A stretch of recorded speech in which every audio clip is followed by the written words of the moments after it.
Hi friends, welcome back to my channel. My name is Janay Anthony and this is Astrology by Janay. Today we are going to be talking about the void of course moon, and just generally a void of course moon is the feelings that you may feel are, just kind of drifting along, things not really feeling like they're going anywhere. I literally just woke up from a nap, which is why I'm still wearing my satin bonnet. I just wanted to record and, make this video. So yeah, it's just like this feeling of just kind of floating along, kind of a lack of direction, and it can be difficult to really initiate things, feel motivated,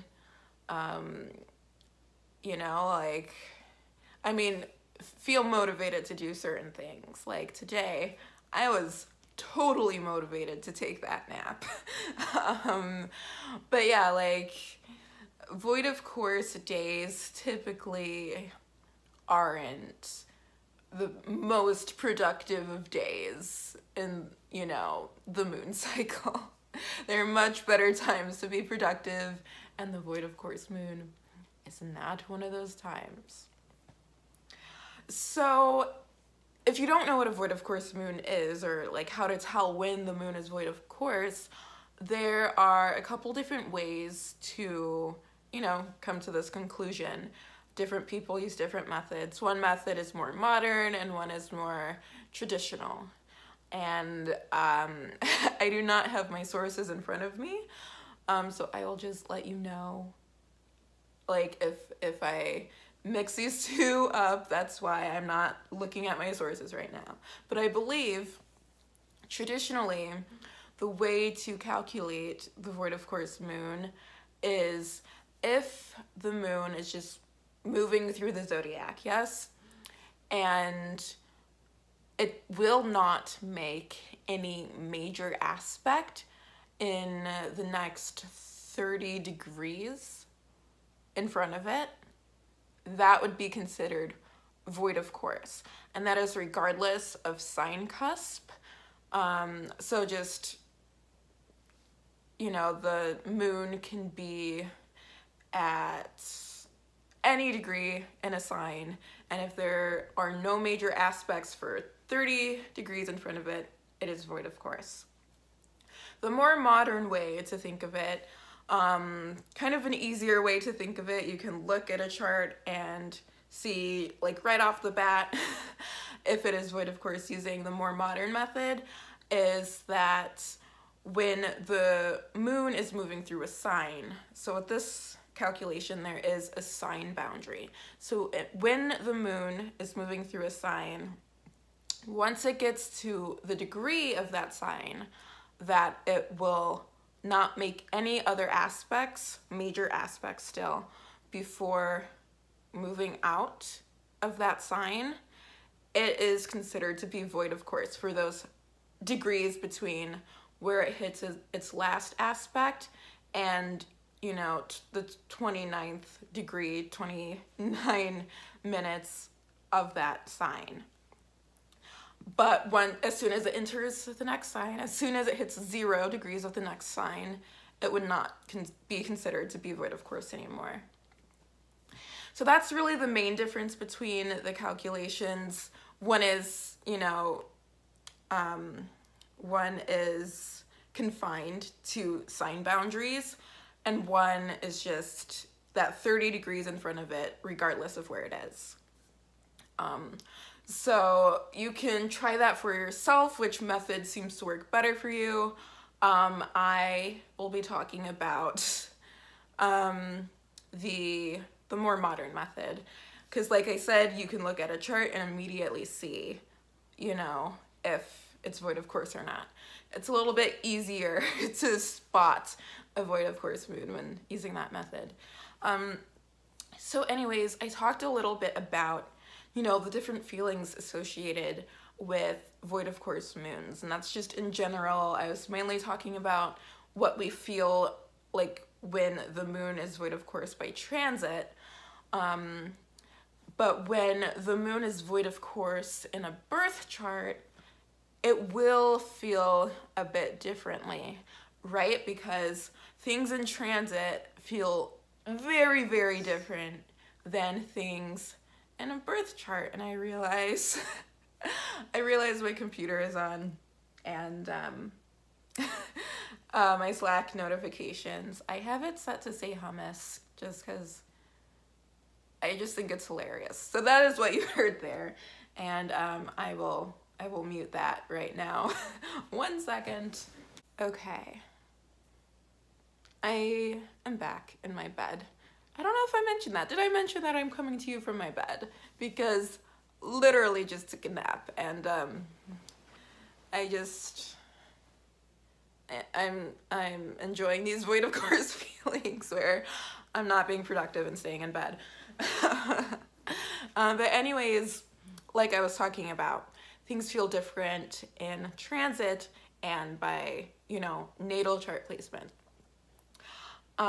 So in a natal chart, if you were born under a void of course moon, this feeling of lack of direction may not just be a feeling you feel, a day every month or so. It may be a consistent theme throughout your life where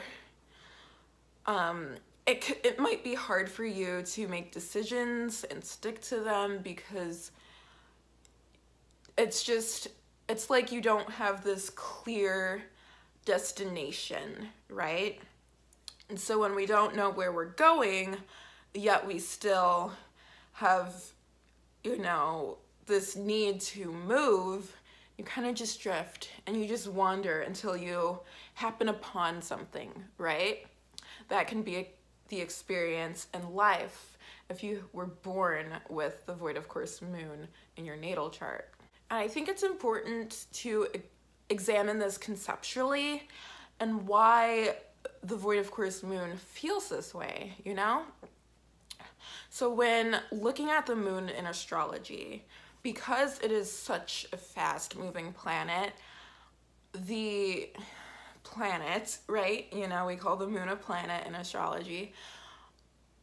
We look at the aspects it makes with other planets because it's, constantly communicating with them via aspect. So having that line of communication, right, that literal aspect line of communication is so important with the moon. The moon does not do well when it is by itself and when it cannot communicate with her friends, Communication is very important to the moon, It's like why the third house is the joy of the moon, the place of joy for the moon. That's a different topic for a different day. But the moon really needs, support from other planets in order to be the most functional that it is. And so when she's not communicating with other planets, when she doesn't have support, when she can't, ask for directions, she's just like, okay, I would love to have support right now, but everyone is so far away, and I mean, I'm the fastest moving planet, so I have to keep moving. I can't slow down because then, the oceans would get all messed up, and, I need to move, so I'll just go, I guess, because that's what's expected. I'll just, slide along until I find someone to talk with, and when I can find them, it feels so good. So that's why, moons that aren't void of course are a little bit more functional because they have that support and that connection with other planets. And especially when the moon had just finished being void of course and she makes that first aspect with the next planet, oh, it's like this sigh of relief. And you can feel this more in transit than, in a natal chart. perhaps when your moon progresses to being out of that void of course, you know, phase within your progressed chart. And again, another conversation for another day. But when she finally does make that aspect to, you know, whichever planet is next in line, it feels so good. And I realize now I really need to define what I mean by aspect, you know, traditional aspect.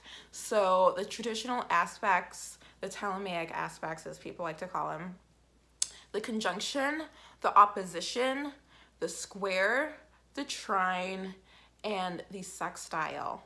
The inconjunction does not count. Minor aspects do not count. So yeah, a lot of the time when the moon is void of course by transits, astrologers, some astrologers, and especially astrology enthusiasts will say, you should not do anything. That's not true. You can still do things, you can still be functional during a void of course moon, but you know, it may just drag a little longer than you're used to, right? If you're in the process of writing a paper or writing a book, void of course moon periods may be the time where that writer's block, maybe a time when that writer's block is just, it's hitting you really hard. But you know, oops, it's due tomorrow, so you have to write through it, you know? Void of course is kind of that energy where, you know, you can't just not do something because of void of course, because the moon is void of course. You just do it and you work through the challenges and the lack of inspiration, and at the end you get what you get, but it's done and now you don't have to worry about it. That is the feeling of the void of course moon. But if you really want to work with this energy, because I believe every configuration, every aspect, everything you will encounter in astrology is workable, you can use the energy to your advantage. The type of things you might want to do during a void of course moon are types of things that don't have specific starting points and ending points, you know? Things that are an ongoing process. So the first thing to come to mind to me is like, I like practicing instruments, right? I'll never be done practicing an instrument. You can always get better with your instrument through practice. So, you know, it never ends. The same is about, or you can say the same thing about studying, you know?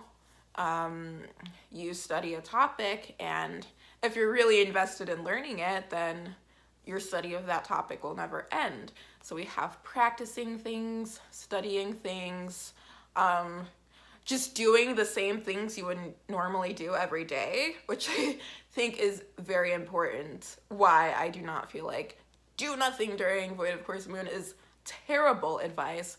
If, you know, if you have a set schedule for yourself, a daily routine, and then you suddenly just stop it for a day, you know, it will throw you off for however long. I know if I break my routine, I am thrown way the fuck off for a very long time.